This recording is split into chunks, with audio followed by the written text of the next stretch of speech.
far north is an area of escalating concern. Canadian and American troops have held friendly military exercises there in the past. But the greater Arctic region is seeing China and Russia collaborating in multiple ways, including joint naval exercises. How are American expectations changing when it comes to Canada defending the North? We're certainly making very significant investments in our capabilities and capacity in the North and investments in NORAD modernization. When it comes to Canada's NATO underspending, a high-profile U.S. senator told the West Bloc. How critical, Senator Risch, do you think this issue is going to be with the Trump administration? Really critical. He's been very critical of all of the allies who weren't stepping up. When he took office, there were only 3 of the 30 NATO countries that were making 2%. He was very tough on them, as you know, and now we're up to just a handful that aren't. At the time, Donald Trump was more direct. If they don't pay, I'm not going to defend them. The president reversed his stance last week, saying that the U.S. would indeed defend Canada. And we're back with the U.S. ambassador. To be honest with you, something that surprised me on the campaign trail up here is that we had both major parties pledge defense spending, but neither one is promising to accelerate it beyond 2% or faster than 2030. Do you think that the president is going to be satisfied with the commitments that the Liberal government has made to get to 2%, but to take essentially 5 or more years to do it? Well, you now have a government in place. We are past the campaign. Let's see. Let's allow the Prime Minister the opportunity to pull together his cabinet. They have met with the President. The President has expressed items that are important to him, are important to the United States of America. Let's give the Prime Minister the opportunity and the government to respond to the meetings, to the result of the election, and those types of things. Let's wait to see exactly what they're going to do. So does that mean that you expect you might be asking your Canadian friends up here to spend more faster?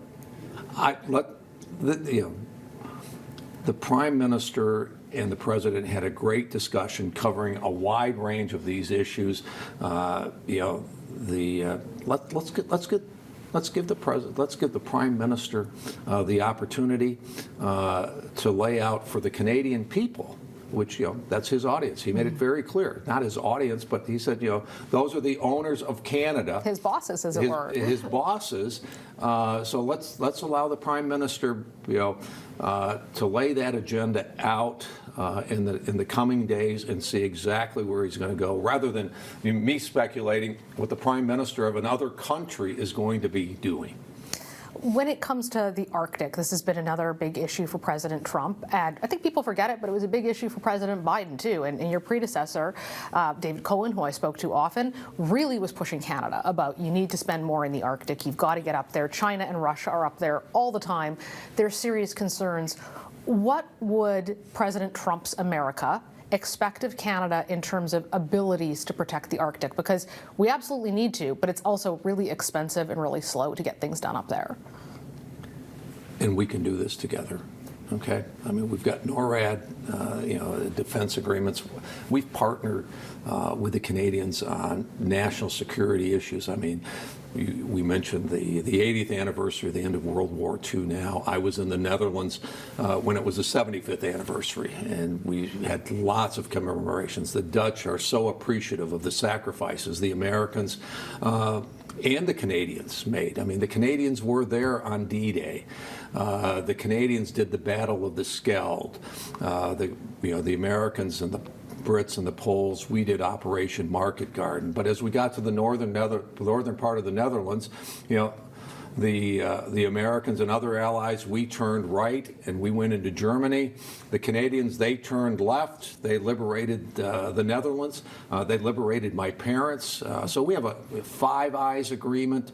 So we have so much interaction and so much history together on national security that should form the foundation, whether where we go with NATO and where we go with the Arctic, that we can do this together. It's important to both of us. So I guess coming out of some of President Trump's rhetoric then, is it fair to say the president maybe doesn't perceive Canada as a security threat, despite what we've heard in public? well, to define security threat.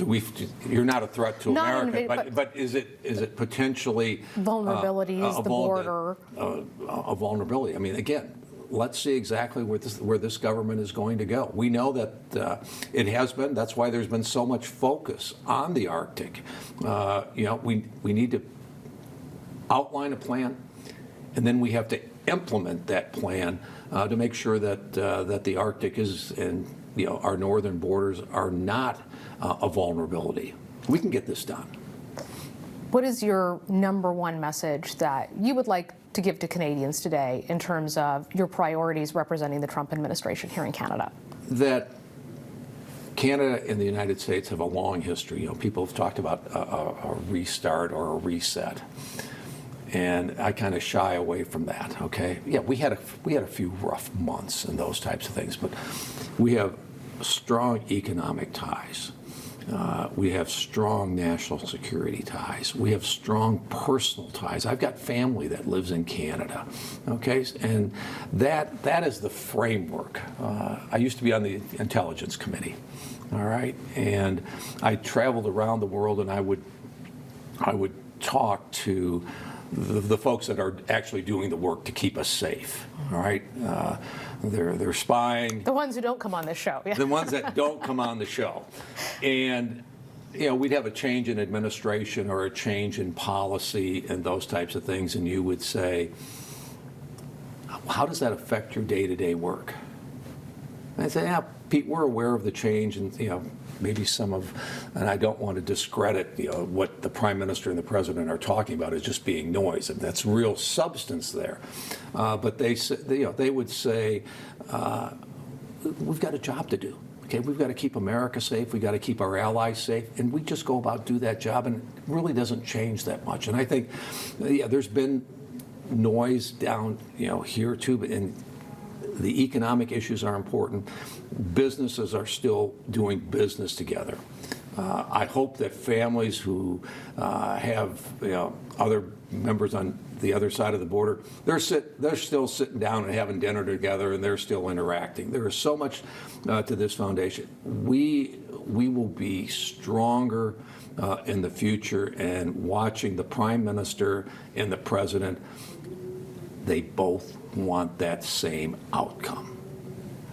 Ambassador Hoekstra, thank you so much for coming on the show and joining us, and we look forward to talking to you quite a bit in the future. Hey, great, thank you. And welcome again to Canada. We hope you enjoy yourself. I can't wait till it's winter and I can try ice skating. As a Canadian coming out of winter, I'm waiting to delay that, but hopefully the canal will be open for you and your speed skates. Absolutely, great, thank you.